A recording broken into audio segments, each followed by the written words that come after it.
Iglesia Bíblica del Señor Jesucristo presenta Palabra de Gracia.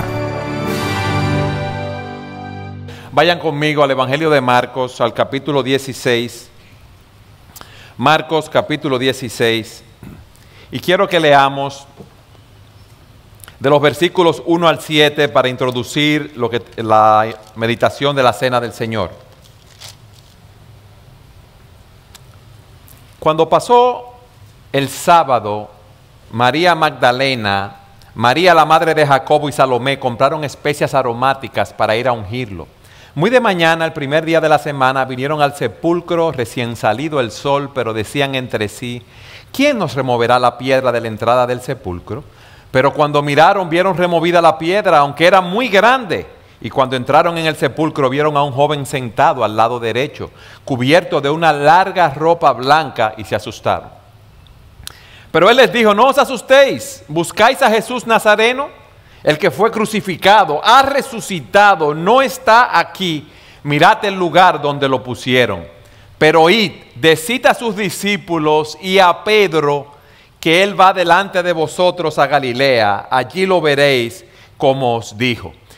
Aquí vemos cómo las mujeres van a la tumba a ungir al Señor. Muy de mañana llegan, ven la piedra del sepulcro removida a pesar de lo grande que era. Se asustan al ver a un joven sentado cubierta de ropas blancas. Él les dice que no se asusten, que Jesús, el que fue crucificado, ha resucitado y no está en esta tumba.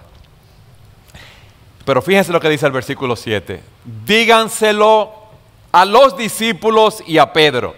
En Mateo 28:7 se nos dice que el ángel le dijo: id pronto y decid a sus discípulos. No menciona a Pedro en ese sentido. La pregunta que yo hago es: ¿por qué el ángel le dijo que le dijera a los discípulos y a Pedro? A Pedro, mis hermanos, a Pedro que había negado al Señor. A Pedro que estaba deprimido, seguro que estaba avergonzado por lo que había hecho. Imagínense cuando esas mujeres, esas hermanas llegan y dan la noticia, y a los discípulos y a Pedro de manera particular. ¿Cuál sería la reacción de Pedro? ¿Qué ustedes creen? No, espérate. Hermana, dígame de nuevo. Que me diga a mí que el Señor va a Galilea delante de nosotros, y que me lo dijeran a mí también de manera particular.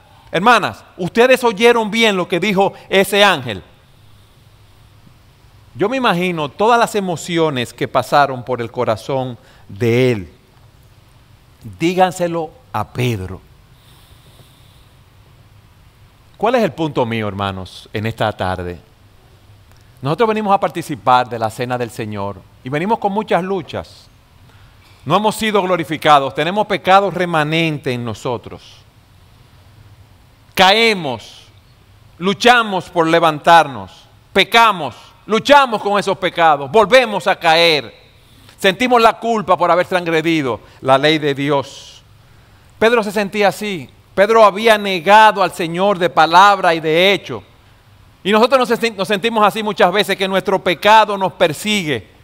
Pero leía de un autor a quien quiero dar crédito que este es un mensaje de esperanza para todos los que han caído, para todos nosotros que estamos luchando por crecer a la imagen de nuestro Señor Jesucristo. Y qué mejor ejemplo de Pedro que tenemos aquí para nosotros recibir aliento y esperanza y poder participar de la Cena del Señor. Miren, ese díselo a Pedro nos enseña primeramente que toda nuestra vida está delante de los ojos del Señor. Pero ustedes saben qué, incluyendo nuestras caídas. El Señor sabía que Pedro lo iba a negar antes que él lo hiciera, y lo dijo. Pedro era un hombre muy confiado en sí mismo, muy autosuficiente. Él había dicho enfáticamente que nunca negaría al Señor. Y dice en Marcos 14:27 que el Señor, cuando había dicho que iba a morir, les dice a los discípulos: todos os escandalizaréis de mí esta noche, pues escrito está: heriré al pastor y las ovejas serán dispersadas, pero después que haya resucitado iré delante de vosotros a Galilea. ¿Y qué le dijo Pedro? Entonces Pedro le dijo: aunque todos se escandalicen, yo no. y le dijo Jesús, de cierto te digo que tú hoy, en esta noche, antes que el gallo haya cantado 2 veces, me negarás 3 veces. Pero él con mayor insistencia decía, aunque tenga que morir contigo, no te negaré. Y también los demás decían lo mismo, yo nunca te negaré, dijo Pedro. Pero el Señor sabía que Pedro lo iba a negar, porque el Señor conocía a Pedro mejor que lo que el mismo Pedro se conocía. Pero también el Señor sabía de la caída de Pedro cuando estaba sucediendo. Fíjense que dice en Lucas que al Señor lo prendieron, lo llevan, lo conducen a la casa del sumo sacerdote y Pedro le seguía de lejos. Encendieron el fuego en medio del patio y se sentaron alrededor. También Pedro se sentó entre ellos. Pero una criada al verlo sentado al fuego se fijó en él y dijo, también este estaba con él. Pero él lo negó diciendo, mujer, no lo conozco. Un poco después, viéndolo, otro dijo, tú también eres de ellos. Y Pedro dijo, hombre, no lo soy. Como una hora después, otro afirmó diciendo, verdaderamente también este estaba con él porque es Galileo. Y Pedro dijo, hombre, no sé lo que dice. Pedro negó con juramento diciendo que no conocía al Señor mientras el Señor estaba siendo interrogado, mientras el Señor estaba siendo burlado, mientras el Señor estaba siendo juzgado ahí en esa farsa que se hizo, el Señor su amigo. Y dice la Escritura que mientras él hablaba todavía el gallo cantó.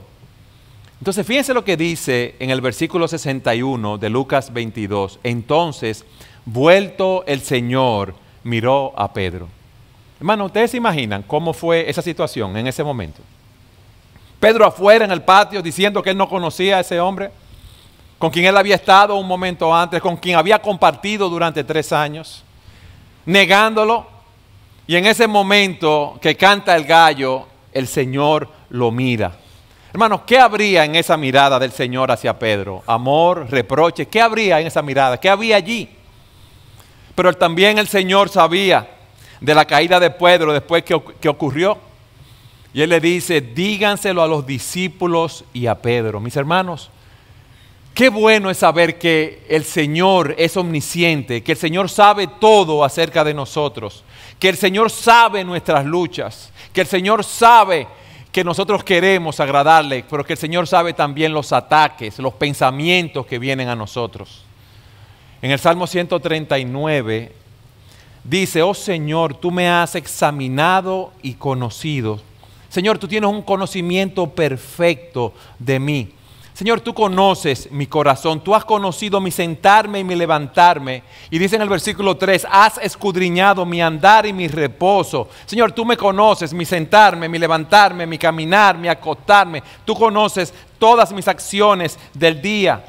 Señor, tú has entendido desde lejos mis pensamientos. Señor, tú sabes mis inclinaciones, tú sabes mis deseos, tú sabes mis sueños, tú sabes mis proyectos. Dice el Salmo, aún no está la palabra en mi boca, y aquí Jehová, tú la sabes toda. Antes de que yo hable, ya tú sabes lo que yo voy a decir. Aun cuando yo digo algo diferente de lo que estoy pensando, Señor, ya tú lo sabes. Detrás y delante me rodeaste y sobre mí pusiste tu mano. Dice el salmista, tal conocimiento es demasiado maravilloso para mí, alto es, no lo puedo comprender.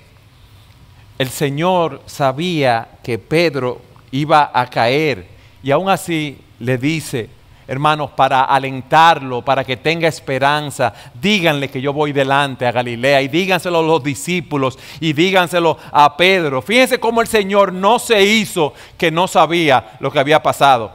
Él no ignoró esta situación, Él no la dejó a un lado, sino que Él le manda a Pedro a decir que Él va a estar allí.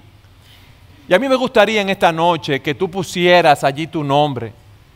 No el nombre de Pedro, sino tu nombre. Y que tú veas cómo tú vienes aquí quizás desalentado, desalentada, con muchas luchas en tu corazón. Y viendo el ejemplo de Pedro, tú seas alentado, tú seas alentada y tú tengas esperanza. El Señor no pasa por alto nuestros pecados, hermanos. El Señor los conoce. Y el Señor quiere que nosotros nos apartemos de ellos. El Señor quiere que nosotros confesemos nuestros pecados. Y qué mejor momento que hoy que estamos haciendo memoria de la sangre que Cristo derramó en la cruz del Calvario, que nosotros vengamos y confesemos esos pecados. No los ocultemos. El Señor sabe lo que está pasando en nuestras vidas. Recuerden el caso de David, cómo él había pecado con Betsabé, cómo él había adulterado, cómo él había mandado a matar al esposo de Betsabé, cómo él se sentía en ese momento, como él dice, mientras callé se envejecieron mis huesos. Yo tenía dolor físico, lo que dice, en mi gemir, tenía dolor emocional todo el día, porque de día y de noche se agravó sobre mí tu mano. Se volvió mi verdor en sequedades de verano. Él se estaba consumiendo porque él había pecado y él no había confesado ese pecado y guardó ese pecado sin confesar durante un año. Hasta que vino Natán el profeta y lo confronta de parte de Dios. Hermanos, Dios sabe lo que tú estás luchando, con lo que tú estás luchando en tu vida. Dios sabe en este momento todas las cargas con las cuales tú has venido aquí. Dios sabe cuáles son tus deseos. Dios sabe cuáles son tus luchas. Dios sabe cuál es la inclinación de tu corazón.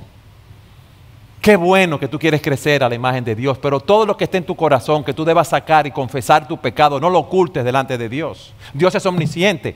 Él no conoce por completo, eso es lo que estamos viendo. Spurgeon dice, hablando de las personas que quieren quedarse callados y no confesar su pecado, Dios no permite que sus hijos pequen con éxito. Óiganme bien. No lo permite. Dios disciplina a sus hijos. Y qué tontería es para nosotros pensar que podemos ocultar nuestros pecados en la presencia de Dios. Dice la Escritura, el que oculta sus pecados no prosperará, mas el que los confiesa y se aparta alcanzará misericordia. Eso fue lo que hizo David cuando fue confrontado por el profeta. Mi pecado te declaré, dice David, y no encubrí mi iniquidad. Dije, confesaré mis rebeliones a Jehová, y tú perdonaste la maldad de mi pecado. Eso fue lo que David dijo y dejó de estar sufriendo por su pecado, consumiéndose día a día de ese proceso de varios meses. Confesé mi pecado a Jehová y tú perdonaste la maldad de mi pecado. El Señor le manda a decir a Pedro en esa situación en la cual se encontraba, díganselo a los discípulos. Pero ese detalle a mí me llamó mucho la atención cuando leí ese escrito de ese pastor. Hermano, díganselo a Pedro. Pedro, hay esperanza. Pedro, vamos adelante. Pedro, vamos a crecer. Pero para ello la Escritura nos enseña que tenemos que confesar nuestros pecados en la presencia del Señor. Es como dice un autor, confesar los pecados es como abrir las compuertas de una presa. Cuando no confesamos esos pecados, el agua se va amontonando y haciendo presión sobre las paredes de la presa. Pero tan pronto confesamos esos pecados, esa agua que está retenida sale y esa presión disminuye. ¿Qué nos enseña en primer lugar esas palabras? Díselo a Pedro, que el Señor es omnisciente. El Señor sabía desde antes, durante y después con lo que Pedro estaba luchando. Él sabía que Pedro lo iba a negar. Pero tú sabes también lo que aprendemos aquí de esas palabras. Díselo a Pedro, que nuestras caídas no nos pueden separar del amor de Jesucristo. No nos pueden separar, hermanos, no importa. No importa con lo que tú estés luchando. La caída de Pedro fue grande, pero no es diferente de las nuestras. David fue un adúltero y fue un homicida y recibió el perdón de Dios. Pedro negó al Señor. Pero le digo algo, si tú y yo hubiésemos estado ahí, hubiésemos hecho quizás lo mismo que Pedro. Pedro no era más malo que nosotros. Su caída no es diferente a la caída de nosotros. Él pasó, es verdad, 3 años al lado del Señor, oyéndolo predicar, viéndolo hacer milagros, viendo cómo resucitó a la hija de Lázaro, viendo la gloria de Cristo, perdón, en la transfiguración. Fue testigo de cómo el Señor sanó al endemoniado gadareno, cómo calmó el mar cuando ellos iban en la barca. Pedro se portó valientemente en el sentido de que quiso defender al Señor y sacó su espada y atacó a un siervo del sacerdote. Pero en el momento que estaba en el patio, cuando había dicho, yo no te negaré, en el momento que quizás, por lo que él había dicho, él debió haber dicho, sí, yo estaba con el Nazareno, yo voy a morir con el Nazareno. Él lo negó, yo no conozco a ese hombre. Y el Señor le manda a decir a Pedro que él iría adelante a Galilea el Señor. Y eso es como una luz, hermanos, que brilla en las tinieblas. Hay hermanos, hay hermanas con los que uno habla, con los que uno trata. Personas que vienen donde uno con una carga muy fuerte, mujeres que se han hecho abortos y tienen esa carga en su conciencia, luchan con ese sentido de culpabilidad. Personas que han abusado de otros a nivel físico, a nivel sexual, a nivel económico y piensan que no tienen perdón. Pedro negó al Hijo de Dios, hermanos, a Cristo. Y Cristo lo miró cara a cara cuando él lo acababa de negar. Y Cristo había predicho que él lo iba a negar. Y Cristo le está diciendo, díselo a Pedro que yo voy para allá para que nos encontremos. Hermanos, hay esperanza. Mira, Pedro, mira tu pecado, mira tu maldad. Nada ni nadie nos puede separar del amor de Cristo. Dice Romanos 8:35, ¿quién nos separará del amor de Cristo? Del amor que Cristo tiene por nosotros. Hermano, no te avergüences. Mira, Cristo te conoció a ti y a mí en el peor momento de nuestras vidas. Cuando nosotros éramos sus enemigos, cuando estábamos siguiendo la corriente de este mundo, cuando estábamos haciendo las cosas como a nosotros nos parecía, que éramos hijos del rey de la potestad del aire, de Satanás, viviendo una vida entregada a él. Dice la Escritura, en esto se mostró el amor de Dios para con nosotros, en que Dios envió a su Hijo unigénito al mundo para que vivamos por él. En esto consiste el amor, no en que nosotros hayamos amado a Dios, sino que él nos amó a nosotros y envió a su Hijo en propiciación por nuestros pecados. Nada ni nadie nos va a separar del amor de Cristo. ¿Tú sabes por qué? Porque el amor de Cristo es mayor que nuestra caída y nuestros pecados. Y debemos alabar al Señor por eso. Es mayor, mis hermanos. Dios muestra su amor para con nosotros en que siendo pecadores, Cristo murió por nosotros. Y de esa manera Él nos habla hoy a cada uno de nosotros aquí, de una manera personal, de una manera privada. Él trató con Pedro de una manera personal, de una manera privada. Fíjense cuando los discípulos iban caminos a Emaús y llevan la noticia a los 11 que estaban reunidos y a los que estaban con ellos. Y decían, ha resucitado el Señor verdaderamente y ha aparecido a Simón. Y en 1 Corintios 15:5, y que apareció a Cefas, que es Simón, que es Pedro, y después a los 12. Pedro había sido perdonado por el Señor. Así que el Señor trata con nosotros, mis amados hermanos. Y nosotros debemos entender eso, debemos entender cómo opera el amor de Dios, cómo obra el amor de Dios en nuestras vidas, porque eso es lo que nosotros estamos celebrando aquí. Mis hermanos, el díselo a Pedro nos enseña que el amor de Cristo está basado en su gracia y no en el esfuerzo humano. El Señor no le dijo, dile a Pedro que lo hizo bien mal. Dile a Pedro que yo lo voy a castigar. Dile a Pedro que él es un cabeza dura porque yo le dije que él me iba a negar y él no hizo caso porque él tiene demasiada autoconfianza y él nunca oye lo que las personas le dicen. Yo te lo dije y habiéndotelo dicho, tú seguiste adelante, tú me negaste. Tu pecado es demasiado grande. Vamos a ver si yo te puedo perdonar. ¿La gracia opera así, hermano? No. No opera así la gracia. La gracia es un favor inmerecido que nosotros no merecemos. No podemos ganarla con buenas obras. No podemos ganarla con esfuerzos adicionales. Lo único que nosotros podemos hacer con la gracia es recibirla, extender nuestras manos, volvernos a Dios en arrepentimiento y fe. Y Él nos perdonará. Y Él perdona todos nuestros pecados. Y continuamente tenemos que estar yendo a la presencia de Cristo en arrepentimiento por nuestros pecados y fe en su obra redentora. Nosotros nos resistimos en nuestra naturaleza pecaminosa a entender o a aceptar la gracia de Dios. A uno le gustaría como que Dios hubiera encontrado algo bueno en uno. Bueno, por lo menos Eduardo tiene un 60% bueno, entonces él se va a salvar por eso. Algún mérito. A nosotros nos gusta pensar que estamos por encima de las otras personas, que somos más santos. Pero Dios nos muestra nuestra condición de pecadores y nos muestra el destino que teníamos camino a una condenación eterna y cómo Jesucristo tuvo que encarnarse, vivir aquí en la tierra, humillarse en forma de hombre, y estando en forma de hombre, humillarse más todavía en el sentido que murió la muerte de cruz. Cristo se humilló y Él nos dejó un ejemplo para que nosotros sigamos sus pisadas, hermanos, para que entendamos que esto es por gracia. Y nosotros no merecemos esa gracia. Y eso nos humilla a nosotros.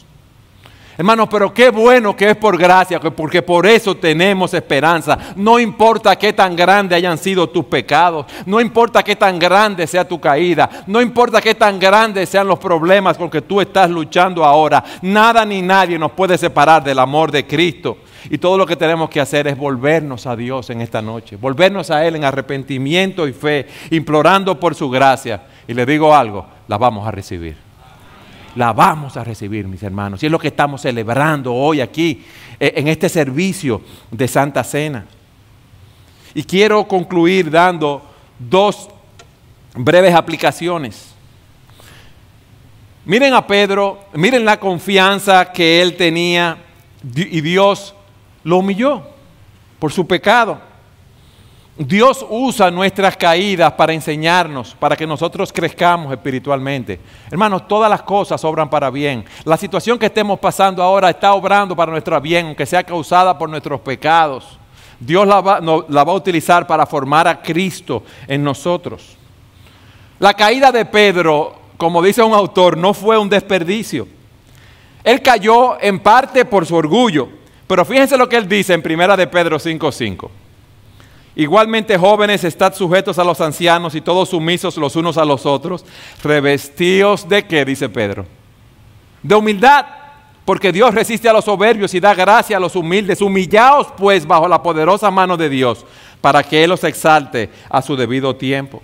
Cuando Él estaba en Getsemaní, Él y los apóstoles se durmieron y no pudieron velar y orar. Y en 1 de Pedro 4:7, Él dice, el fin de todas las cosas está cerca, sed pues sobrios y velad en oración. Pedro aprendió de su caída, Pedro aprendió de sus luchas, y nosotros también, mis amados, tenemos que aprender, porque Dios conoce todas las cosas, y lo que estamos pasando no es al azar. No estamos diciendo que debemos vivir en nuestros pecados. No estamos diciendo que debemos echar la santidad a un lado. Lo que estamos diciendo es que Dios utiliza nuestras luchas, nuestras caídas para enseñarnos, de manera que crezcamos a la imagen de nuestro Señor y Salvador Jesucristo y seamos utilizados más poderosamente en su servicio a Él, en la expansión del reino. Y en segundo lugar, el Señor utiliza nuestras caídas para enseñar a otros a través de nosotros. Cuando el Señor le dice a Pedro que él va a caer, le dijo, Simón, Simón, he aquí Satanás os ha pedido para zarandearos como a trigo, pero yo he rogado por ti que tu fe no falte, y una vez vuelto, confirma, fortalece a tus hermanos. El Señor luego le encomienda a Pedro el pastoreo de sus ovejas. Pastorea mis ovejas. Simón, hijo de Jonás, ¿me amas? Pedro se entristeció que le dijese la tercera vez, ¿me amas? Y le respondió, Señor, tú lo sabes todo, tú sabes que te amo. Jesús le dijo, apacienta mis ovejas. El Señor utiliza pecadores como tú, como yo, como Pedro, que han sido restaurados para ministrar a otros pecadores que están luchando, que están como extranjeros y peregrinos aquí, luchando camino a la ciudad celestial. Nuestras caídas, nuestras luchas, no nos incapacitan para nosotros seguir sirviendo al Señor. Si la salvación fuera por obras, Pedro debió seguir entonces ministrando la palabra, siendo un apóstol, después de lo que hizo. ¿Qué ustedes opinan? No, si fuera por obras, no. Pero Dios toma a aquellos que han caído, y Pedro, que cayó de una manera tan notoria, y los presenta luego como trofeos de su gracia. Fue Pedro que predicó en Pentecostés a 3,000 personas, y fueron a muchas personas, y fueron salvas, y la iglesia fue establecida. Ahora, yo les pregunto a ustedes, ¿ustedes han pensado alguna vez cómo se sentía Pedro cuando estaba predicando? Allí quizás en el público habían personas que lo habían oído a él cuando negó al Señor. Y él pudo haber pensado, mira, yo nunca voy a poder predicar delante de esas personas porque ellos conocen mi pasado, ellos saben lo que yo hice. Pero Pedro había sido perdonado por el Señor, como tú y como yo. Él había sido restaurado por Dios. Él ahora tenía una limpia conciencia y podía ir delante de las otras personas y hablarles de la abundante gracia de Dios en Jesucristo y de la forma como Cristo perdona nuestros pecados. Hermanos, ¿cuál es el punto? Lo repito. El ejemplo de Pedro, el hecho de que Dios lo haya perdonado, debe darnos aliento y esperanza para nosotros seguir adelante. Por eso me gustó el título que ese pastor le puso a este mensaje. Esperanza para todos los que han caído. Todos los que han caído tenemos esa esperanza. ¿En quién? En Jesucristo. En Cristo. Y eso es lo que nosotros estamos celebrando aquí. Porque todos nosotros en algún momento transgredimos la ley de Dios, pecamos contra Él. Y es como dice Pablo en 1 Timoteo 1:15, palabra fiel y digna de ser recibida por todos, que Cristo Jesús vino al mundo para salvar a los pecadores, de los cuales yo soy el primero. Pedro pudo haber dicho, no, Pablo, no eres tú el mayor de los pecadores, soy yo porque yo negué a Cristo. Pero lo que ellos nunca hubieran discutido es que la gracia de Dios estaba disponible para todos aquellos que habían caído. Es la misma gracia de Dios que operó en la vida de David, en la vida de Pablo, en la vida de Pedro y en la vida de todos nosotros. Las palabras del Señor, díselo a los discípulos y díselo a Pedro, nos enseñan algo, hermanos. Hay esperanza. Nuestra carrera no ha terminado todavía, falta mucho porque esta carrera termine. Y es verdad que muchas veces vamos a caer, pero tenemos la gracia de Dios para nosotros levantarnos y seguir adelante confesando nuestro pecado, sabiendo que Cristo es fiel y justo para perdonarnos y limpiarnos de toda maldad, porque ya Él lo hizo en la cruz del Calvario. Pero ¿qué tú debes hacer hoy? Aceptar el perdón, la gracia de Dios que recibimos en Jesucristo. Y hacer el compromiso hoy, ¿tú sabes de qué? De seguir adelante, corriendo la carrera, hasta que estemos en su presencia y hasta que disfrutemos de Él para siempre. Hermanos, eso está asegurado. Pablo, Pedro, David están en la presencia del Señor. Nosotros estaremos con ellos también, por toda la eternidad. Y eso es lo que estamos celebrando hoy. Hay esperanza para todos los que han caído.